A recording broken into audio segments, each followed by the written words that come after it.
Hello everyone and welcome. Thank you so much for joining today's webinar, Drive Engagement and Growth with Your Alcohol Distribution Partner in Japan. This is the first part of the webinar series, Japanese Alcohol Distribution, a New Approach. In the next 3 months, including today's webinar, we will be diving deeper into the distribution challenges of international wine and spirits players in Japan, covering topics such as the relationship with your distribution partner, transformation of your distribution model, and capturing value with effective premiumization strategies. The cycle aims to strengthen your approach when working with your Japanese distributors and provide you with the practical tips on how to reach sustainable growth in such a challenging market as Japan. During our webinars, we will introduce various speakers from the industry that have rich experience here in Japan, both experts from the Gourmet Pro network and outside of it. Today, we'll be focusing on resetting your relationship with your current distributor in Japan to drive more engagement and sales growth. Our experienced panelists will identify gaps and common mistakes of intercultural business partnerships, dig deeper into your knowledge of your distributor, map out growth opportunities, and advise you on how to improve your relationship with your partner in Japan. So without further ado, I'd like to introduce the outline for today. First, we're gonna kick off with small introduction about our speakers so we have a better understanding who will be presenting today. The main body of our webinar will be a panel discussion. We'll introduce a slightly different approach than usual, so we will have 4 different topics, each followed by a small panel discussion. In the end, we will have the Q&A session, where you have the chance to ask questions to our panelists, but please make sure you add your questions to the Zoom chat box so we can read them out loud. In the end of the webinar, actually after the webinar, we will share the recording. So you have access to it at any time. You can share it with your colleagues and also acquaintances in the industry. After the event, we also organize one-on-one consultation opportunities for 5 selected companies. Application instructions we've already sent to everybody that registered on Eventbrite, but we will repeat once again how to do it after we finish with the webinar. So to start about our introductions, I want to introduce Gourmet Pro. We are the organizer for today, and we are the exclusive network of freelance food and beverage consultants here in Japan. And we support businesses like yours with the end-to-end solutions for your operations to and in Japan. From our team, we have Vincent, who is the co-founder and chief strategy officer, who's going to be facilitating the panel discussion. And I'm Paulina. I'm a co-founder and customer experience manager at Gourmet Pro. So if you have any questions or you'd like to reach out to us, please don't hesitate to drop me a message after the webinar. Now I'd like to welcome our panelists for today, Kenta Matsuno and Masaya Takenaka. So first I'd like to invite Kenta to introduce himself. So could you please share a little bit more about yourself, Kenta? Yes, thank you, Paulina. Can you hear me well? Yes. Okay, good evening to everyone. I believe this is good evening. So my name is Kenta Matsuno. I have worked with the Italian Spirits Group for 15 years. And then before I was working with the joint venture of European spirits company. So in total, about 20 years plus with the spirits industry. And before spent the luxury and sports gear goods in Japan. So has been working about almost 27 years in Japan, and have a lot of experience working with the local distributor, and also as worked as a distributor side as well. So I hope my comments will be useful for everyone. Thank you for today. Thank you so much for joining us, and can't wait for the discussion later on. Also, I'd like to invite Masaya Takenaka to shortly introduce himself as well. Yes, thank you, Paulina-san. I'm Masaya Takenaka. Over 30 years work in Japan. I was born in Tokyo and living in Tokyo now. And almost my career, I work in alcohol or the soft beverage industry. And mainly I work as, for example, sales operations, sales, of course, and sales operations, sales strategy, or such kind of a planning section I work for. And yes, I love this is my off time topic as a top time topic is I'm I have my wife, of course, my wife and my lovely dog live with, and every day I walk with my dog, and sometimes I talk with my dog, and also reading a book. And I recently I start to play tennis for health. That's all. Thank you. Thank you so much for shortly introducing yourself and for telling a little bit more about your hobby. So anyone that would like to connect with you can have a quick chat about that as well. Thank you so much for sharing a little bit about yourself. And I'd like to invite now Vincent to introduce himself and also tell you a little bit more about our main topic for today, drive engagement and growth with your alcohol distribution partner in Japan. Welcome, Thank you, Vincent. Paulina. Thank you, Paulina. Thanks everyone for joining us today. A big arigato to Kenta-san and Masaya-san, our panelists, for joining us today. Very interesting discussion. I think maybe first of all, maybe to introduce myself, I'm the co-founder of Gourmet Pro and also the chief strategy officer. And I've been also in this wine and spirits industry for 10 years. And this is also why I'm very excited to that we start, this new cycle of webinars around these topics. And one of my job at the moment is also to build a team of alcoholic beverage consultant within Gourmet Pro and to build more expertise, to build more capabilities across the different alcoholic beverage categories. So at Gourmet Pro, so far we've been supporting a number of wine and spirits leaders in the last 2 years. Lots of different projects across different categories, but with a focus usually on market entry and on the new route to market, where basically we've been building lots of expertise so far. At the moment, we are basically onboarding also new consultants with new expertise, new profiles, consultant that can become your advisor in Japan, consultant that can help you to better manage your relationship with your distributor, but also consultant that can support projects related to market research, consumer insight specialist, new product development also specialist. And basically, we are now also becoming a one-stop shop partner for global leaders who are looking to expand their business in Japan, who are looking for consultants to help them on their route to market transformation, for example, or on their innovation strategy. So today, the purpose also of the webinar is to share a little bit more about our expertise. And we assume that most of you are commercial leaders in APAC or specifically in Japan. And we believe that the topic today, drive engagement and growth with your distributor in Japan, is a critical topic for most of you. There will be, as Paulina explained, coming webinars as well. We will dive into the distribution model. We will dive into these new opportunities across premiumization. And the idea is also that we will bring new panelists and basically build the discussion with the coming also cycles.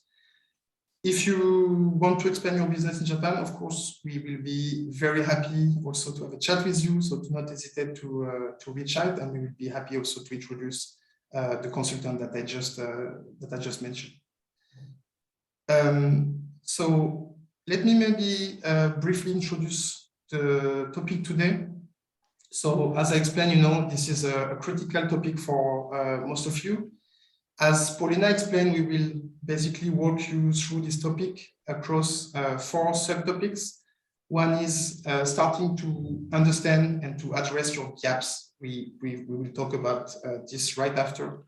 The second topic is how can you more effectively understand your distributor and your distribution, which is extremely important because that will basically influence also the way you will be able to understand your growth opportunities, which is the third topic.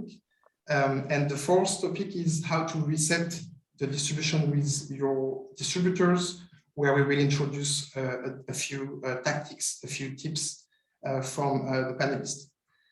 So let me start from the first topic. Just I will provide a quick introduction before we let the panelists, jump in the discussion. I think, like, no surprise for most of you, one of the common gap in Japan is related to the cultural differences. Of course, the Japanese culture, the business culture, of course, also the language barriers. And I should add at the moment also this kind of like distance, which make also the discussion often very difficult with this remote context. What is interesting, I think, in my perspective, is that there are also lots of cultural gaps which are related to the corporate culture, not only to the Japanese culture. If you are basically working with Asahi, with Suntory, with Sapporo, for example, or with large wholesalers, Kokubu, etc., or with more like specialized importers, just keep in mind that they all have extremely different corporate culture that you have to understand. That's one of the key gaps that we see, across all our projects. The second gap is the strategic gap. I think, like, most of you unfortunately experience this one, which is that basically you want to grow your business and your distributor has more kind of like fixed mindset, a status quo mindset, where your brand fits well in their portfolio, but they are not really aiming to grow your business for a number of reasons. The next gap, which is also a common one, is basically the gaps in terms of priorities. All the people who are joining us today working with Japanese distributors, I think, experiment this situation where they want to move forward with their sales and marketing agenda, but they are dealing with basically like quality issues. They are dealing with customer service issues. They are dealing with logistics issues, which is a big headache for everyone at the moment. And this kind of like gap in terms of priorities, in terms of agenda, make often the discussion very difficult because the people are not putting, the same things on the table. And sometimes it's also important that you understand that, you should bring more people in charge, into the discussion, separate, the logistics discussion with the sales and marketing discussion. The last one that I would like to highlight, because lots of people who are working in Japan, exporting in Japan, are not really aware of this, is what we can call the return of time invested, which is basically the time that your distributor will have to spend with you to explain you about the market, to explain you what can be done, what can be done, what cannot be done, for a number of reasons. What I mean here is that often the people in charge, in this, especially the large companies in Japan, who are often like marketing people, or could be like different types of management position, they always struggle with the time they have to spend, with their supplier, with their partner, because the partner is not doing basically its own works in terms of understanding the distribution, understanding the market, which is going to be the next topic. And basically they have the feeling that they are spending too much time in explaining, downloading, to their supplier what is happening in the market, as opposed to the time they are investing on the ground with basically the business expansion. So that's the kind of gap that we see all the time. I think also it's important that you can basically like dive into this, understanding the gaps that you already identified, but also like have a fresh look at the kind of gaps that you didn't identify so far. And this is also the kind of analysis that our consultants are usually doing when they start a new project. I will let our panelists jump into this interesting first topic. Yes, so I would like to invite Kenta and Masaya and also Vincent and kick off the first discussion for our first topic. So I'd like to discuss more about on what type of gaps have you experienced in your career and give us a little bit more examples about it. So I'd like to ask Kenta to start off this discussion.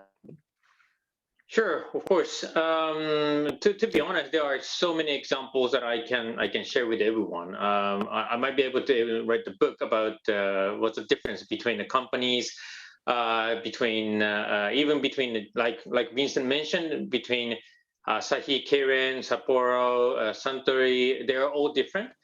And also, the Japanese company's culture is so different from a Western company culture. So all the time, what you experience is just basically frustration of not able to understand each other. Just pick one example is that when I was the leading Japan team, one of my big beer companies distributor was the marketing department was a counterpart for us. They say yes to every proposal we make, and at the end of the day, there was nothing done. Nothing was done, and we found out that each branch was just ignoring imported spirits and wine marketing division's proposal. So it's a frustration, but actually, getting to understand those branches could deny the proposal within that big company was an eye-opener for us. So we start hiring some salespeople and start asking those salespeople guys to visiting branches as well. Then we made some progress of running promotions. So this is one of the example, one of many. Thanks. Sounds familiar to many people probably. Masaya-san, maybe you want to jump into the discussion as well? Yeah, a little similar things. I think the typically Japanese, especially alcohol industry, Japanese company, sometimes sales position is a little higher than marketing or any other function.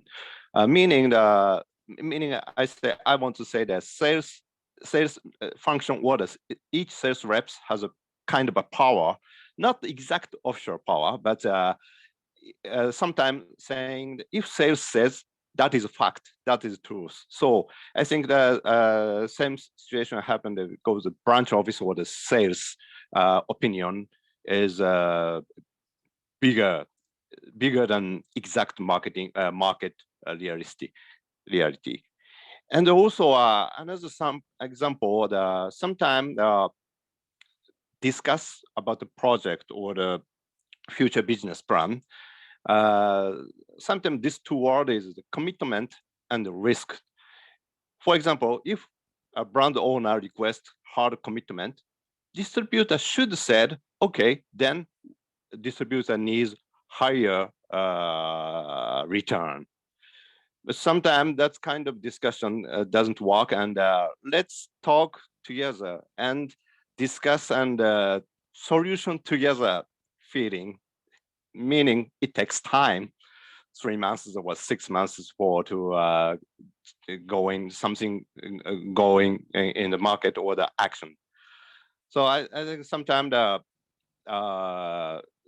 visitor or the overseas functions ask why things going so low speed. So I think that is a big gap between the international company and Japanese domestic company. Yes, that's a good point that I didn't mention. I think like that's something that we often hear, that our consultant often hear where they support this kind of, especially like if you think about market entry projects where it's taking like 3 months, 6 months, 9 months of discussion.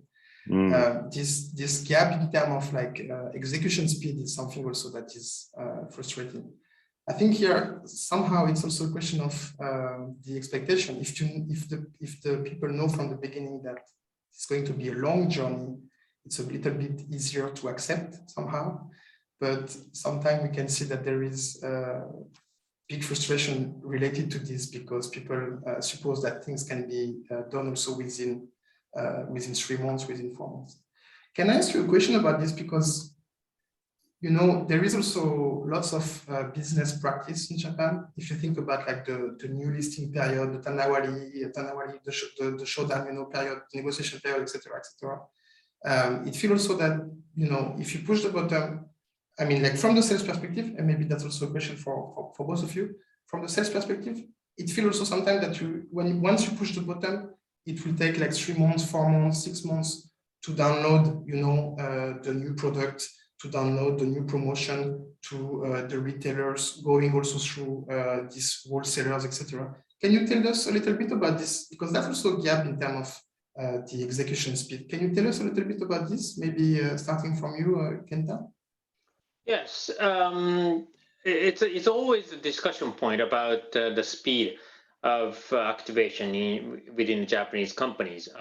So to avoid that, you have to know the schedules of a calendar of their activities. They basically make the calendar like September for next year, and once it's set, it makes it really difficult to put your product into the gap of those schedules. So unfortunately, you're not able to speed up the process, which is just happening in Japan. So you have to know the process of all the activities, and then just get on to that. Thanks, Kenta. Masaya, maybe can I ask you, as a former, sales director also, typically what is the kind of lead time when you have like let's say you have the PowerPoint with all the information, you go to the customer, and then when could be the project implemented in store, for example? What is the usual lead time from the sales perspective? Oh, business. I'm sorry. Could you say the question again? The question is the lead time once you have like, for example, let's say a new product launch. You have the new product information. You go to the wholesaler headquarters. You visit the retailers. What is the lead time? How many months, for example, are required from the negotiation to the launch in store, for example? Okay, it is totally different between the off-premise and on-premise. About off-premise market, it's like maybe 6 months or sometimes more to, especially a new product and not familiar for Japanese consumer. It takes a time. The other hand, on-premise in the food service restaurant, it's kind of a one-by-one sales activity. Is some restaurants okay from tomorrow, and as a chain is okay, taste. We need a taste for blah blah blah blah. So I think that talk about off market. Of course, business volume is bigger than on premise, but the other hand, it takes a time or the more care about the quality issue. So more complex and for compared to on-premise market. Thanks for your explanation. I think that's a good transition with our second topic, which is about the distribution.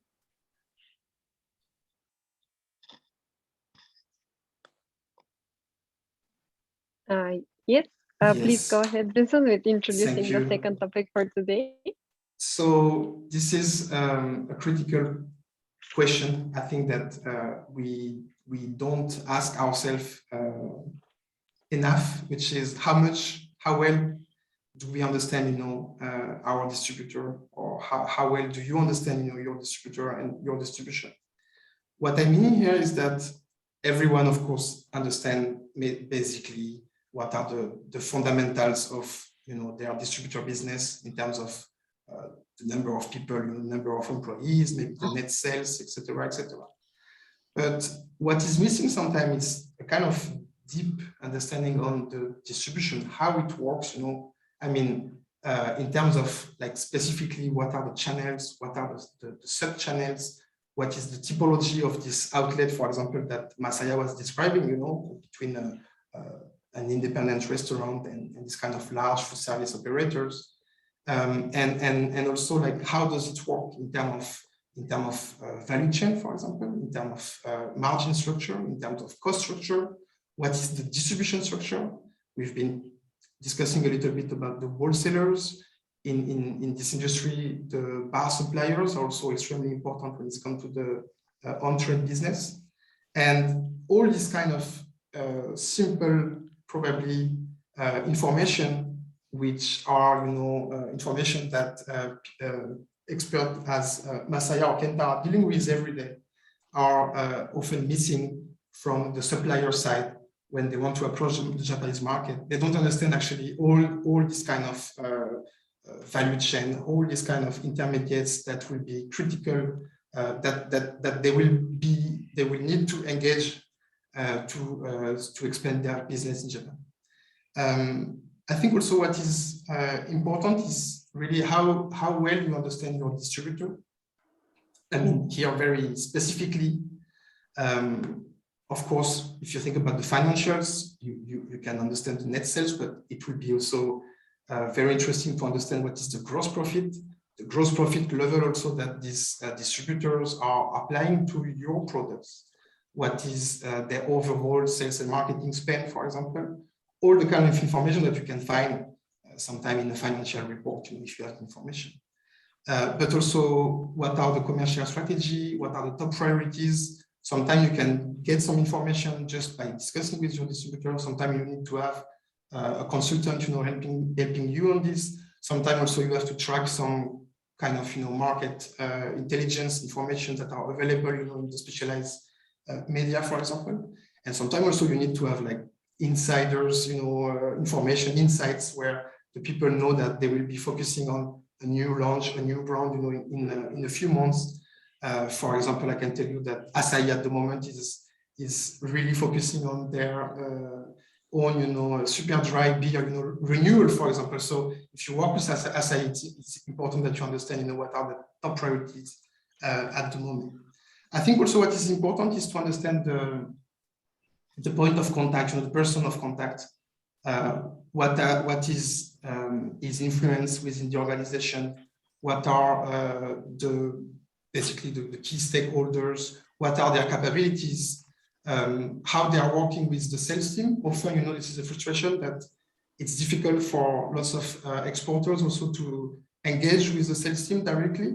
But my feeling also is that sometimes you don't know enough about the sales organization itself, in terms of how they organized, what are the branch, how many people are there, who is the sales director, which kind of person is the sales director, for example.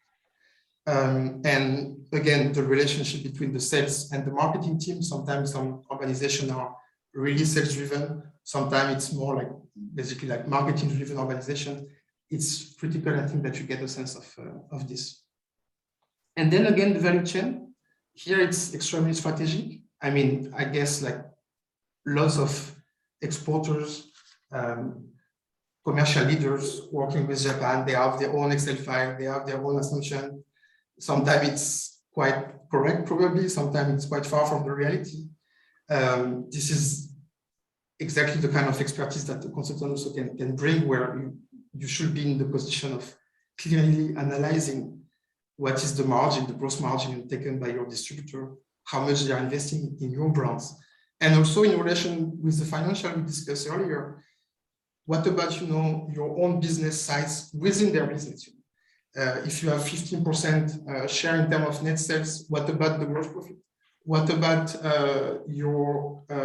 how this 15%, for example, turn into share of mind, for example? How does it translate in terms of priority for the sales organization, for example?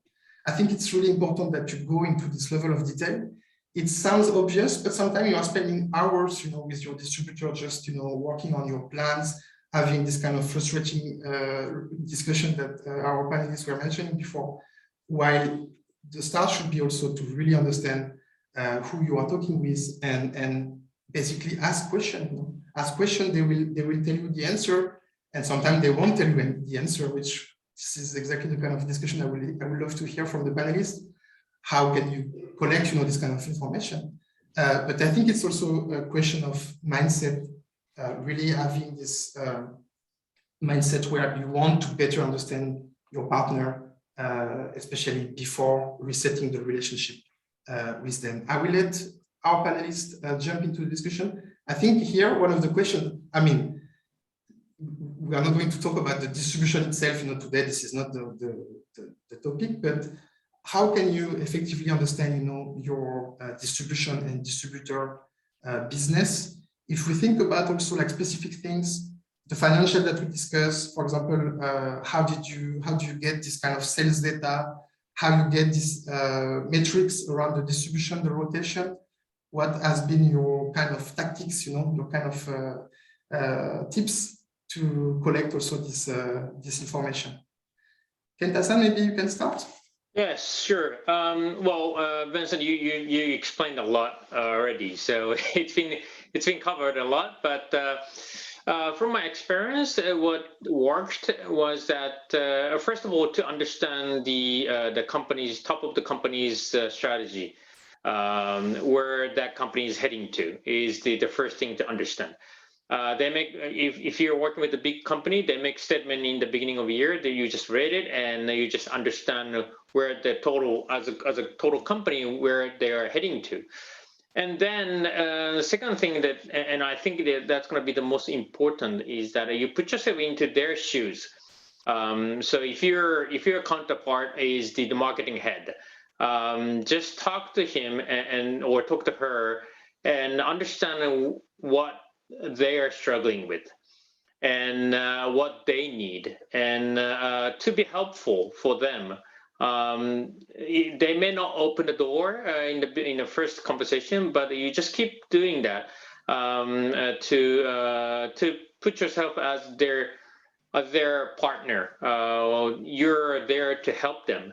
That attitude will maybe gradually, but it's going to bring some positive reaction from your counterpart.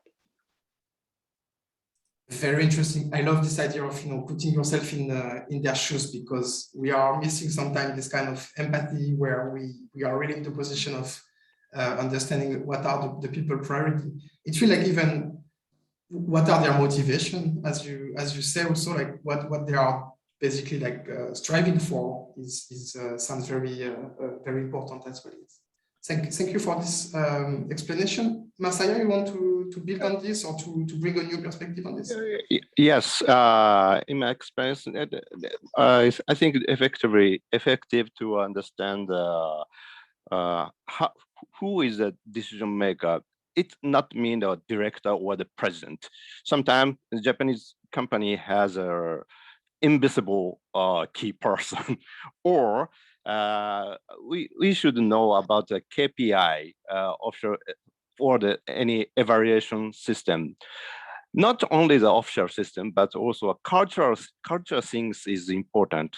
So sometimes I talk about their history, company history, or what happened in the history. I think that makes today's culture of sales activity or the HR organization culture. So such kind of very sometimes not logical things, but such kind of talking, discussion, drinking will make the good understanding. And also we brand owner understand the distributor, and on the other hand also a distributor accept they understand us. Such kind of feeling is very important, I think. Very interesting. I love this idea of this identifying, looking after the invisible decision maker. That sounds, exciting. And I think it's interesting also the way you explain this. Can you maybe, because there is also this aspect where you engage with the people, face to face, having also this kind of like private time, which I think is very important. Can you tell us a little bit about this, like how you build also, just like real discussion, how you build this relationship with the people? I mean, like this kind of personal, individual relationship. What are I mean, like as a salesperson as well, how you build this within the time, and just thinking also about our audience, how can they do that, knowing that there is also this geographical distance sometimes? Oh, yes. What I did is, yes, especially I'm interested in the mechanism of the partners organization or the decision making or any activity or everything, but not only our brand, but also their core brand, anything. So sometimes I talk with them what kind of meeting or what kind of process inside of their I'm interested in, and also sometimes how about this solution, such kind of things is more then such kind of talking is very important, is because then they are very free to talk about why they can't do that. Not only a logical reason. So sometimes it's a Japanese way, so sometimes a little smiling, and then such kind of so this is important to really interested in their own system or the mechanism to for business or the daily activity. No, interesting. I think there are also things also in terms of sometimes, depending on the country's culture, but sometimes it tends to be a little bit dry when you think about like the compensation, etc. Where I think in Japan there is lots of like symbolic, compensation, symbolic rewards. When you have a certain like corporate culture, you are basically acting in a way that you will be rewarded for what you do, which is not related to the actual compensation or the actual incentive. Just that's also a question, maybe. What are the big differences between the leading beverage companies, like the corporate culture? For example, if let's pick up Suntory and Kokubu, for example, or this kind of like different culture. Can you tell us a little bit about like the corporate culture, the difference between this corporate culture? Kenta-san, I think you've been working with those people. Well, the biggest difference between Suntory and Kokubu, for example, or is that whether they're a listed company or not listed company. If they're on a stock market, they have lots of rules which prohibit them to become more relaxed on a business matter. For example, Suntory, they're not listed company. They basically work for their owners. So they have a lot more freedoms than other companies. So it makes much more relaxed on activities as well. On the other hand, if you're working with a Kokubu or Asahi Beer or other listed company, they have rules which should be openly published to the stockholders.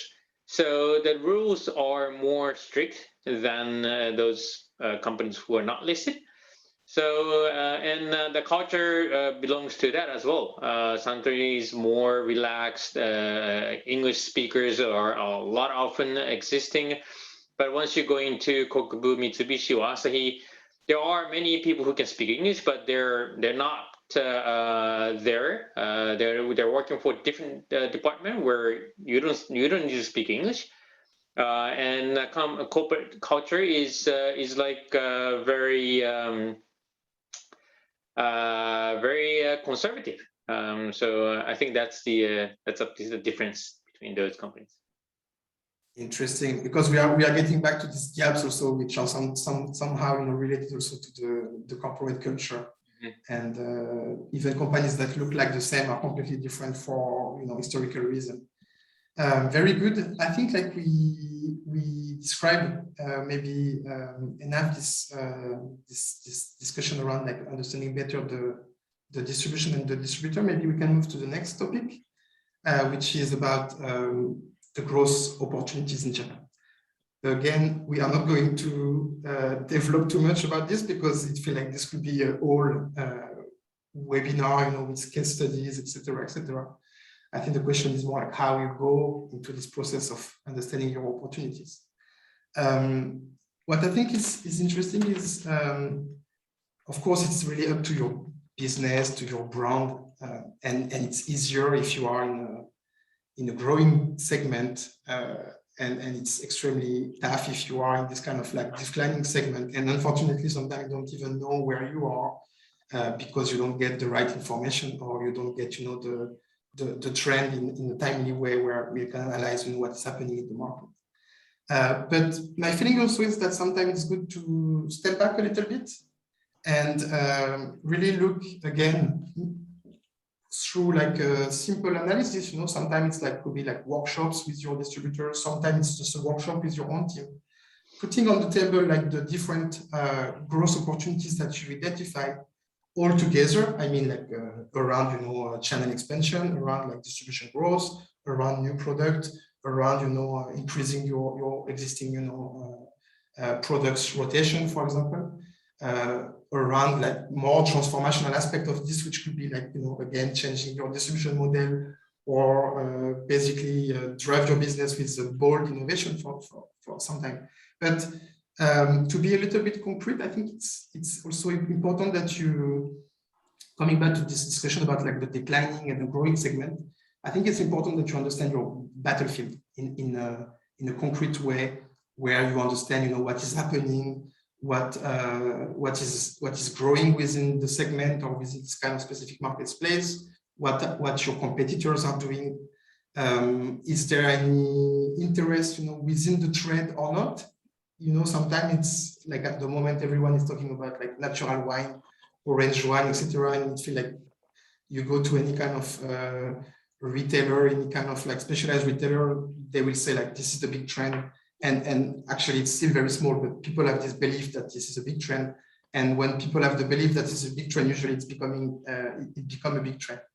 And then I think you should also be a little bit careful about a number of dilemma in terms of analyzing your growth opportunity. For example, an obvious one is about we need to expand our channels. We need to enter into new channels because you assume that you get enough share or enough value within the existing channels. While often, if you really analyze this in depth, you will be surprised that actually you have much more value to capture in the existing channels with the right strategy. Sometimes you don't have the right equation, in terms of like the price strategy, the product strategy, etc.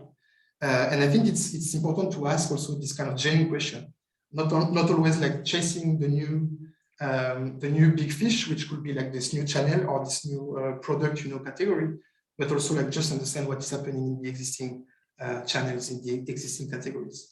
Same for the innovation. That's just what I explained. Sometimes you just want to launch a new product, while there is so many things you can do, with your existing product, and basically by launching a new product every 6 months, you're just creating, confusion. You are just diluting your efforts, while you could focus on the existing business.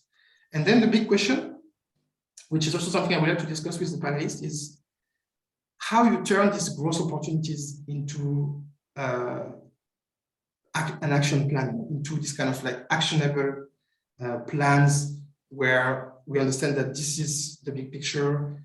In 3 months from now, we are going to do that. I think like this is also part of the discussion with the last topic, how to reset the relationship with your distributor. But it's something also that I would like to ask. Maybe we can start from a genuine question, which is in your career, what are the kind of like big or not, but the kind of like growth opportunity that you have been untapped? Kenta-san? Yes. Maybe? Yes. Okay.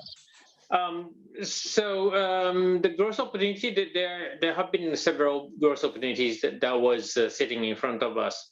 And the importance of catching the opportunity was to agree with the distributor or your partner.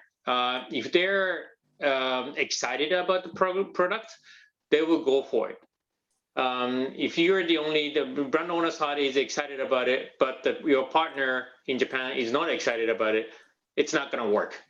So agree on the strategy, agree on the brand, agree on the way to sell or way to activate is very important. And that was the key for me in my experience. Very good. Masaya-san? Yes, yeah, similar thing, but I think it is important to discussion with distributor about that's distributors SWOT, SWOT analysis of distributor and also our brand or brand owner's culture. Because sometimes happen there, for example, if I brand owner asks, what is your vision, distributor?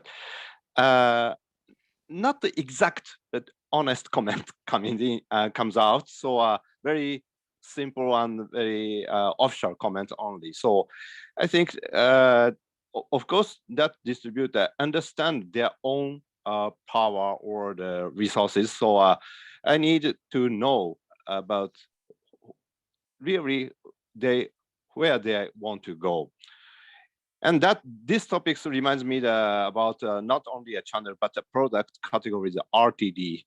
There's a very big discussion point between international company and the Japanese market. For example, RTD market is one simply I can say it is a high return but high risk, and we need big money investment and we need a new product every quarter. So such kind of, but the other hand, RTD market is very big and growing. So in this case, let's discuss with about how do you think about the RTD market? Do you have any confidence or how do you evaluate the risk of the entry RTD? Such kind of discussion is important for, it's similar to SWOT analysis. So that stage or that process, I think, is important. It's interesting because it feels also that what you describe also is that sometimes the growth opportunity itself is quite clear in terms of like sales impact. Of course, there is a sense of, there is a business case, there is a risk, there is a return on investment, etc. But on the other side, sometimes it feels also that there is not the right strategic fit or the right resource fit with your distributor. It feels like, for example, I don't know, for Asahi, Sapporo, they were not in this kind of RTD category. And the opposite could be true also, which is that for Kirin, for example, launching a new RTD with their partner means that this might damage their existing business. So it feels also sometimes that this growth opportunity analysis is also a lot about what we discussed before, which is like understanding your partner strategy, which was something that you described as well. Kenta-san, you want to build on this maybe a little bit? Well, the RTD is a very tricky market, as Takenaka-san mentioned.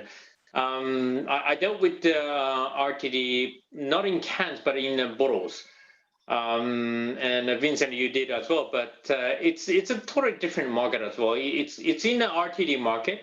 Cans, every beer maker is launching like 60 new SKUs every year. They're not talking about profitability, they're talking about just share.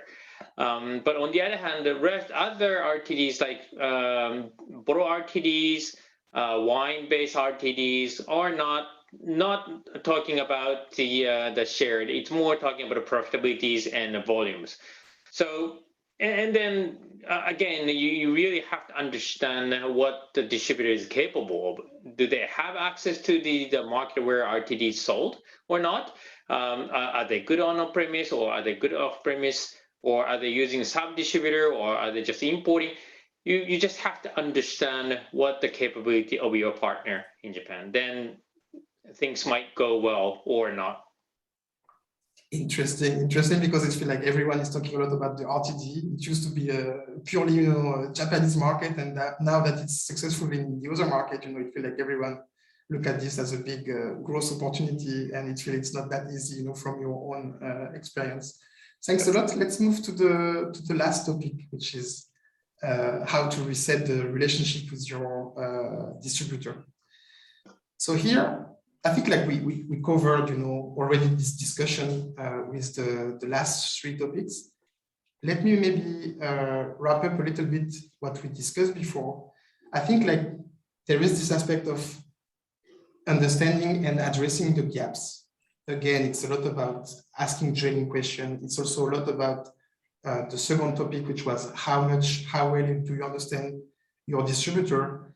And basically, it will require, again, some time to understand not only what is the reality of their business or their channels, but also how does this impact, your own product distribution. And also, as we say, it's also a lot about this kind of like individual relationship, how much you understand the people you are working with, and also do you understand this invisible decision maker, as Masaya-san said before. And then we just discussed about the growth opportunities. So it's not easy because, again, that could be an exercise that you do on your own. Let's assume, for example, you've been working with typically like consultants. They bring you this kind of opportunities. We have this discussion. Maybe there is a discussion with your distributor, and you are in the middle of this journey where somehow, as an exporter, you did your homeworks.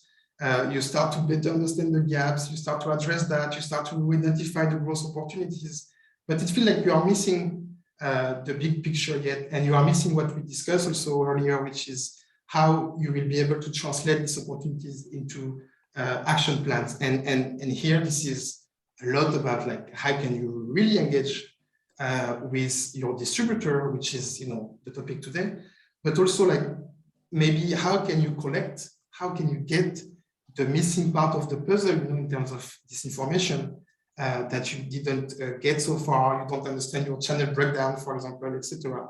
And it's a little bit provocative, but one of the ideas is how can you reset your relationship? It doesn't need to be a reset from scratch, of course, there could be like small reset or big reset. I think like both Masaya-san and Kenta-san experience in their career, like the very big reset as well. But let's talk about like more like concrete discussion where you try to bring basically into the discussion new ways of working, new routines. You try to get access to regular information that you didn't get so far. I think like what would be interesting is understand from both of you like your tips, your kind of tactics, how you kind of reset the relationship in this kind of concrete way where you introduce this new process, for example. But also, like, for example, like I remember we had this discussion before where it feels like you are bringing, you have a new boss, and you just pretend that the new boss is asking for information that was never shared with you before, or there is a new shareholder, and you kind of use this as an excuse to change, the ways of working. I think it's also a lot about like all this kind of small trade-off where you have this new year coming with the new budget.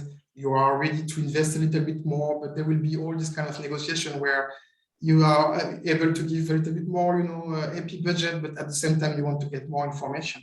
Can we hear from you maybe like this kind of like concrete example? I mean, this kind of example, but also like the overall discussion about your own tactics to reset the relationship with your distributor. And I'm happy also to hear from you both success story, but also like failures, if any. Masaya-san, maybe you want to start? Okay, I'm sharing success and the failure part about actually in my experience, my case, first that distributor and brand owners partnership is first start from framework contract scheme, then started to talk about this scheme, and then you should do or blah blah blah, such kind of talking. But actually, I can say that nothing happened. Sometimes the answer is they try or understand and try. So then, of course, there are no commitment things. Maybe our request or the framework is logically perfect, but emotionally or culturally very hard for them. Then 3 years or 4 years later, we sent our people to the distributor company. In Japanese, Shukko. Then that team is sometimes report to me or the sharing what's going on their distributors real in the office in the sales activity. That is to help, very, very helpful for me, because things is what I image the match, but temperature is different. For example, for me, very small thing that is very big in real office, in the distributor's office. So from that, that partnership changing, maybe that through this today's session, I several times said about the understanding is not a real figure, but background, emotion, sales motivation, why you are so afraid about your boss, such kind of blah, blah, blah. So that stacked that discussion. Then 5 years or 6 years later, that partnership is going well. And at that time, distributor also understand what happened, brand owners or the global communication, they want to know. So yeah, so I think not only what they say, understand what they say, but why they say that, or what happened in background. That is important, I think. Interesting. I think it's interesting also for our audience, because if you are, for example, the regional, manager you are located in China or in Southeast Asia, in Singapore, for example, it feels sometimes that the discussions are extremely formal. And now what you are telling us is that you have someone in your team which is sitting with your distributor, and actually probably they have very casual discussion. It's not anymore about like this kind of formal meeting where people are just keep telling you that it's impossible to do. Why if you have someone sitting with them, maybe it's in Europe, we call this the coffee machine, casual chat where people will grab a coffee and start discussing about the real business. And I like your idea of the temperature. I think it's really important. That's a good, very insightful example. Thanks a lot. Kenta-san, maybe on your side? Yes, I can share this example of from brand owner side. We're usually very difficult to have understanding each other and putting into your heads into the wall. But like you said, Vincent, I sometimes used my boss is a really hanging on my neck, and he's asking us a lot of questions every day. So can you really help me out? That was my one of my tactics. Since I've been living in Japan and I'm sitting in Japan and talking to them quite often, they were they felt sorry and they helped me out. So that's one reason, that one skill set, one technique that you can use. The other one is that, again, going back to my comments on the previous one, is that whether you can put yourself into their shoes or not. If you're not, maybe I was in the beginning of being a brand owner, I was probably not able to understand fully, or I was not able to put myself into their shoes fully. So my comments or my actions, my emails were just driven by brand owner name in front of myself. But that more and more you do that, they start putting the wall between yourself and to them, because they feel they're dispatched. You're the brand owner and I'm the distributor. I don't want to care about whatever you're doing. And we are the distributor here. You just listen to me and don't tell me anything. That could be the attitude that they could come up with. So I think the answer, or may not be the answer, but the comments is that how much you can put yourself into their shoes. Very good. I think that will be one of the key message for today. Thanks a lot. Maybe we can move to the questions, and I would love to keep building this discussion with concrete example. I saw a few questions, but I think some of the questions are also very related to what we just discussed. Paulina, maybe you want to to share a few questions Yes. that we received? I think we received So also maybe question. we can start with, Yeah. yes, prior to the webinar, we received also some questions from some of our attendees. So I'd like to just kick it off with the first one. So in your perspective, is it more effective to work with a rather large distributor, even if our brands are quite low priority for them, or if with a niche importer, which is passionate and will fight for our brands? So what are the implications in terms of support and resources when you take those two cases? And what are some implications in terms of the speed? So could you please talk a little bit more about choosing the type of distributors and what type of implication might come up? So shall we start with Kenta? Sure. So I think it really depends on what's the market where the brand wants to expand their business. If you're working with the major distributors like major beer companies or major spirits companies, they have a strong networks into the certain areas. Is that area matching your needs? If not, if that's the case, you might be able to fly with them because they're driving a big ship or big ship, and you just get on the seat, one seat, and you get there, and you might get the benefit out of that. But if you're talking about if you are aiming into the niche market where those big players is not capable of doing the business, then you should not work with them. You should go for niche or smaller distributor who have passion to your brands and who are happy to work with. That's my comments for that. Very good. By the way, we will have a coming webinar on the third alternative, which is like building your own distribution, in Japan. So let's park it for now. Let's keep this discussion for the next webinar. Thanks a lot, Kenta. Maybe Masaya-san, if you can also give your perspective. Let's assume that we're talking about a large exporter, I think. Yeah.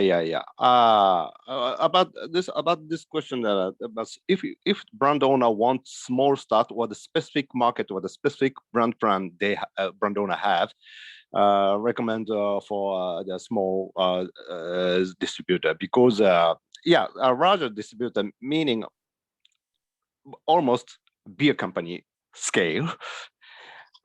Small volume plan for product. Sometimes salesperson ignore too small. So so we recommend big volume. That is another risk happens. So that is suitable for the small or the specific market branding for the small distributor better, I think.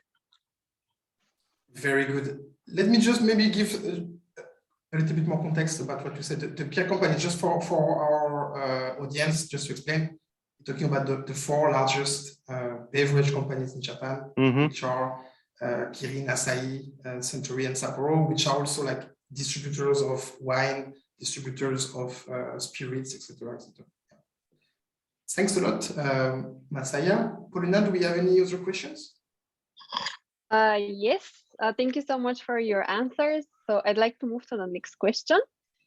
This question is more related on sales data. So the question is, our distributor is not sharing with us any sales data. They're saying that this is confidential. Is this common in Japan, and how can we deal with it?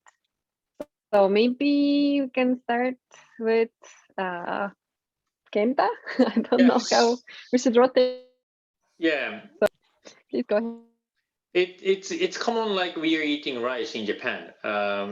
People don't want to share the information. That's very typical, and it's unfortunate, but they would like to protect their numbers. So the way to get information, if you want to understand it fully, they will be refusing to share anything with you. So what I have done before was to start asking specific questions. For example, if you have the wine or spirits which should be distributed in French restaurants, then you just start asking about, we have this product that needs to be distributed at the French restaurants. How much do you think you are already covering, and how much do you think we can capable of expanding? And when we need to expand the business, what exactly do you need? Do you need how many sample bottles, or do you need how many whatever? Just start asking questions. Like you just keep asking like questions, and then you get to the point where they start feeling that okay, you give you some information. Not the total information, but specifically subcategory information they should be able to give you. Thank you for sharing that. So asking more specific question would be one of the solutions for that.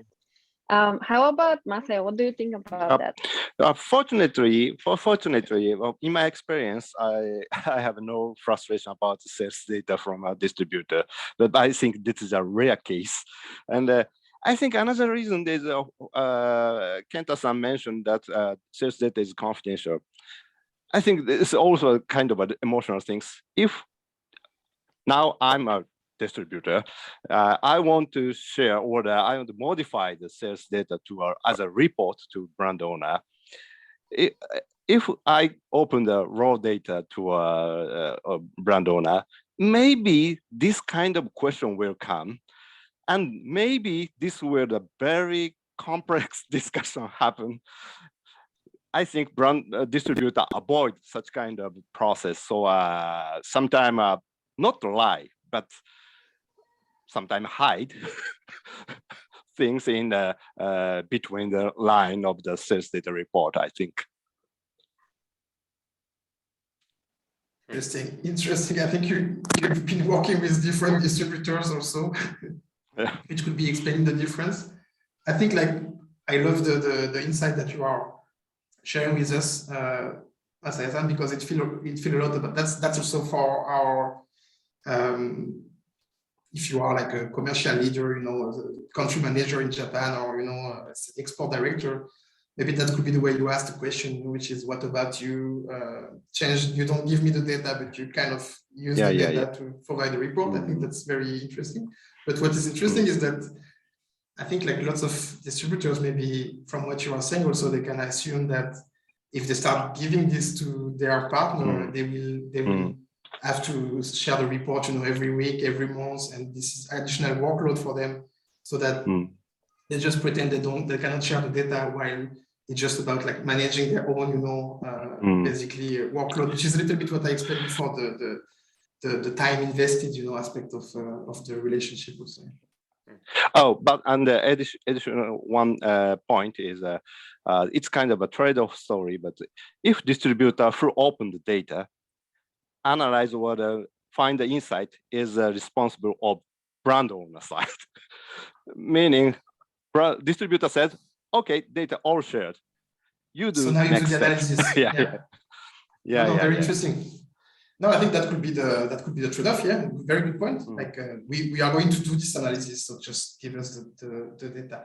Maybe just to give some context about this, in Japan, for the on-trade market, lots of large distributors are purchasing data from the bar suppliers, which is a nightmare because they have to basically use different database from Kakuyasu, from Kawachiya, from all these large bar suppliers. They usually work with hundreds of bar suppliers, but usually they will pick up maybe the largest bar supplier, and they pay a certain amount per data. And for the off-trade market, usually there is not so much source of information. Everyone is using Intage, which is a post data database, basically, which is connected with the largest retailer in Japan. It's not perfect, but I think most of the companies are tracking also the sales data with these tools, and they have a contract, which is the reason why they say they cannot share the data, because actually they are purchasing this data and they pretend they cannot share it with their partners, which is, as you say, half probably an excuse and half something that we can understand in some occasions. A very good, very interesting discussion, very concrete discussion as well. Paulina, any other questions? Yes, we also have some questions from our viewers today. So I'd like to ask a question requested by Mark 40. So the question says, our distributor mostly uses sub-distributors, and it's very difficult to find out which shops and bars are purchasing our products, so we cannot highlight them on our website. Any suggestion as how to get this information, as the sub-distributor seems to be very protective? Also, how can we support and encourage them? Are they most interested in margins? So that question is more about having subcontractors or distributors. So how can we manage the privacy within that whole chain? Maybe it's about like the wholesalers and the bar suppliers, or the Ichiji, Donya, maybe, I don't know. I think it's, yes. Do you have any insights, gentlemen, on this? Well, it's a common frustration for everyone, because as Vincent mentioned, the major wholesalers are purchasing data from sub distributors, and then vice versa. So the even beer companies are buying data from wholesalers. So it's difficult, but again, you probably need to be very specified to your distributor. This is the reason why we want the names of the bars or restaurants who are handling our product. For example, just saying, like mentioned here, we would like to put the names and the pictures of bars and restaurants who are selling our product. And the reason is that, and there is a benefit for bars and restaurants to be on a website. So just use that as a motivation for your distributor to go for it. And into the questions that mentioned about the margins, which is good question, but just to let people know that the first layer major wholesalers, they take about like 1 or 2% margin. So not about the margins is there. It's more about portfolio, how much portfolio they're able to sell to the next route to market. So it's a mix. There is no clear answer to that, but I think it's a mix of things behind. Interesting. Thank you. And Master, do you have something to add on that? No, I'm not sure about what is a sub-distributor, but if sub-distributor meaning a bar supplier, still in nightmare. And if it's a very also, it's a company type over the sub-distributor, maybe a contract or something, but almost I agree with Kent-san's comment. I don't know how big Thank you so or much. specialized the business is, but maybe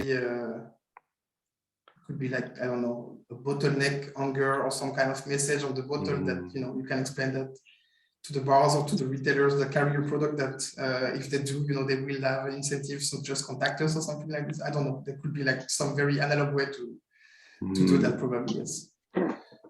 And just one last thing. Sometimes the English could be the reason for the distributor to avoid sharing information, because they have a huge database, but it's all in Japanese. So someone needs to translate it. And, as you understand, the Japanese are not good with English, and people still hate, some people even hate speaking or writing English. So that could be an obstacle as well.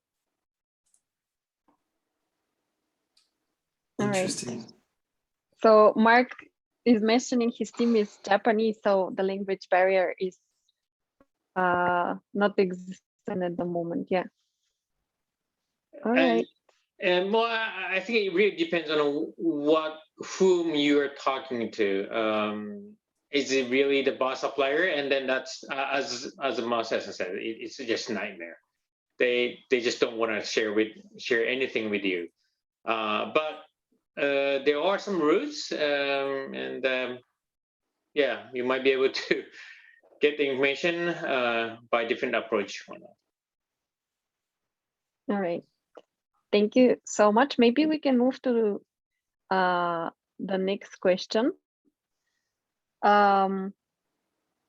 So there was one question asked by Andrew Williams. So Kenta, you mentioned before in the discussion about releasing the activities report for each company or activity planning. Each company releases in September every year. Could you please tell a little bit more in detail what companies, for example, can look into those reports or what kind of information they're sharing, so our viewers can Sure.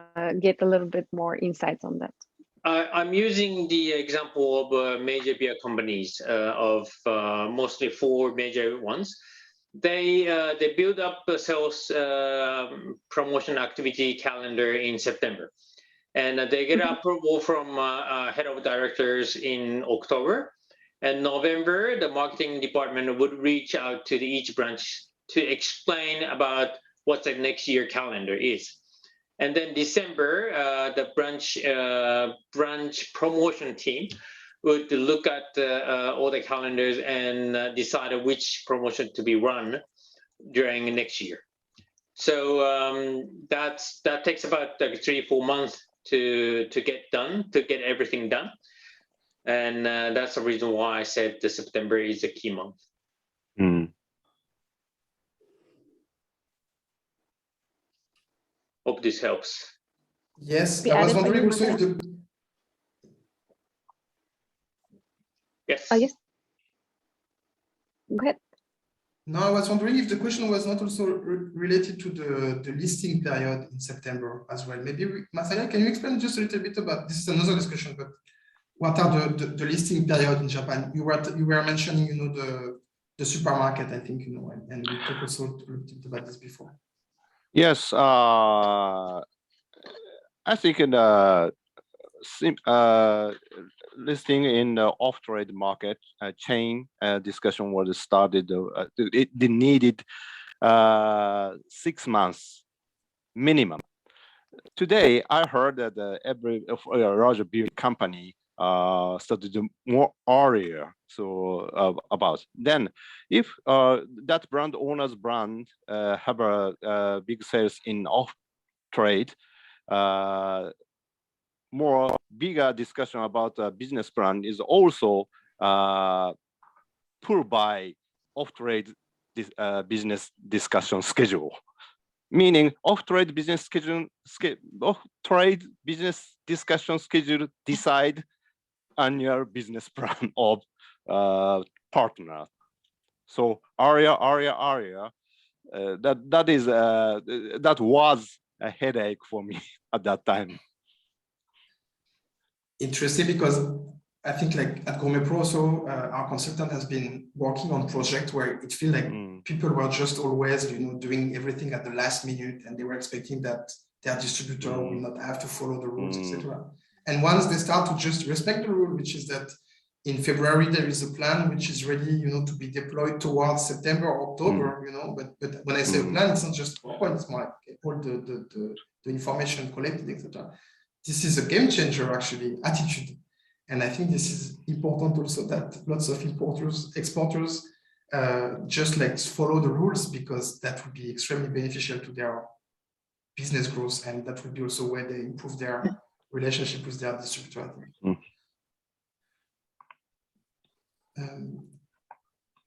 We have one question which is yes. Yeah, go ahead, Vincent. No, Paulina, we have one question which is like something we just discussed from Alberto. In the panelist view, what are the most reliable official source of information on off-trade sales data in Japan?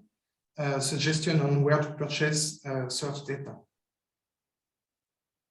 I think that will be Intage. Intage is the researching company in Japan.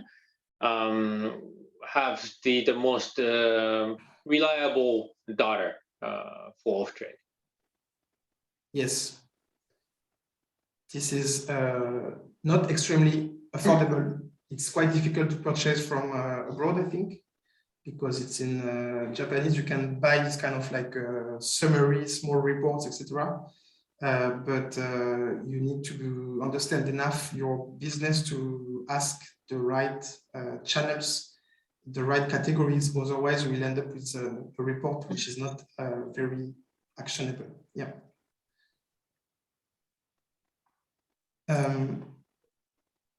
So we have a question which is about the market entry, and I think this is not the key topic for today. From is asking, yes, no, it's asking what are the best 3 steps to entering the Japanese market and get in touch with the local distributor. So it's about market entry, which is not like the key topic for today, but it will be interesting also. Let's link this to our previous discussion, which is how can you understand your distributor? If you think about market entry, let's assume also like that could be like large companies or smaller companies.